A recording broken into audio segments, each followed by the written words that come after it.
right, we're back on the Young Turks. Well, all week long we've been doing a series on the Koch brothers. Yesterday we showed you what they're trying to do and trying to take away and dismantle Social Security. Today we're going to tell you about how they're going after education. Now, for those of you who didn't see yesterday's show, let me remind you who the Koch brothers are. They are David and Charles Koch. Their estimated net worth is $50 billion. Their original family fortune came from their father, who worked with Joseph Stalin.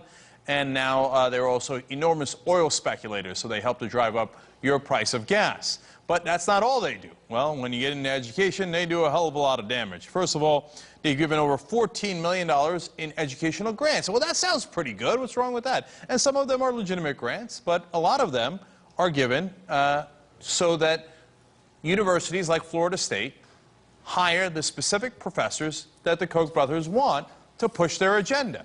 And in fact, they've given over to 150 schools.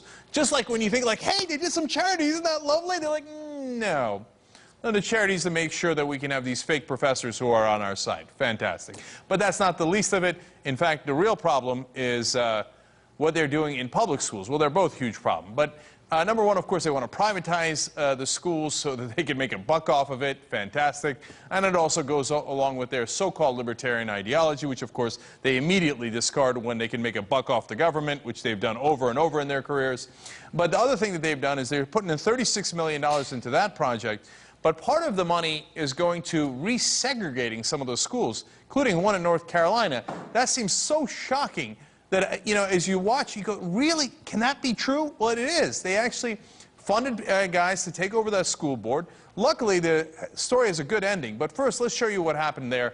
This is part of the documentary put together by Brave New Foundation called Koch Brothers Exposed. The Koch brothers have spent tens of millions of dollars to get their point of view instilled in classrooms, amongst faculty members, and in students. The Koch brothers, of course, have a national libertarian agenda, and they have brought it to Wake County by means of the school board elections, and they want to destroy, really, the model of equal schools, equal opportunity for every child. It has also sparked this protest right in front of the Wake County School Administration building. They do not like a large public school system, and they were determined to take it apart as quickly as they could. The Wake County School Board threatens to turn back the clocks to an era of segregation. We must stand up and fight back.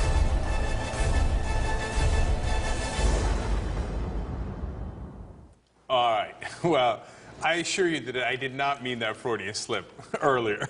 Okay, now, to help us decipher this, Robert Greenwald, producer and director of Koch Brothers Exposed, president of Brave New Foundation as well. Robert, first of all, what happened in North Carolina there? Because that story seems so shocking. What does it mean to resegregate the school?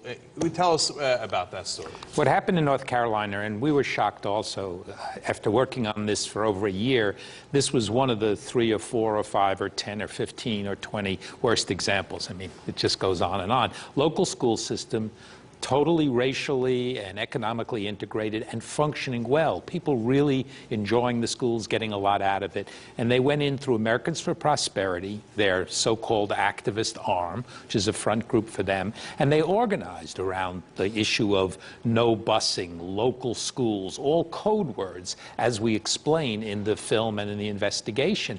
And they initially were successful in helping throw out the good school board, but as you said before, there's a happy ending to this. The film, the video, people organizing, the local NAACP, they really went out and people said, wait a minute, we don't want to be told by the Koch brothers what should be done by our school. We don't want to be told by Americans for Prosperity. So the politicians bought off by the Koch brothers got thrown out and they went back to the way things were. That's actually really, really encouraging because sometimes, you know, we get a little despondent about democracy and how much you can get purchased. It's good to see that it works at the local level still. So now, any thoughts, and I know this is a tough one, but why? Like, I get why they want to privatize schools, I get why they want to pay lower taxes, be able to pollute, etc. but why go back towards resegregation? I mean, in the beginning, you know, neighborhood schools, that's a good code word, and you think, well, maybe they care about neighborhood schools. But then forced busing, that's what George Wallace used to say. Exactly. So what is it with these guys? Well, it's hard to know. You know, my entire family are therapists, so they deal with psychological motivation. I try to stick with the facts. But as far as we know, what they do is they target and they go after institutions that are run and run well by the government. And that's the common denominator between Social Security and the schools, right? Those are two of the pillars of our society. And if you want to tear apart government, it's hard to do it with good functioning schools and a good Social Security system. So they and Americans for Prosperity and the think tanks, all working together, have identified these and attacked and attacked and attacked mercilessly. And by the way, you know, I don't know if they intend this. They got to look at themselves in the mirror, so they probably think they're doing the right thing in their own minds, etc. But, you know, throughout history, if you look at why a country has done great, whether it's, you know, Scotland, whether it's the United States, well, you go to any country, public schools, and all of a sudden there's an explosion in growth. Yes. Why? Because you've empowered all those people. Only the rich had opportunity to educate their kids before. When everybody has an opportunity, it turns out there's a lot of geniuses in the country, right? Yes.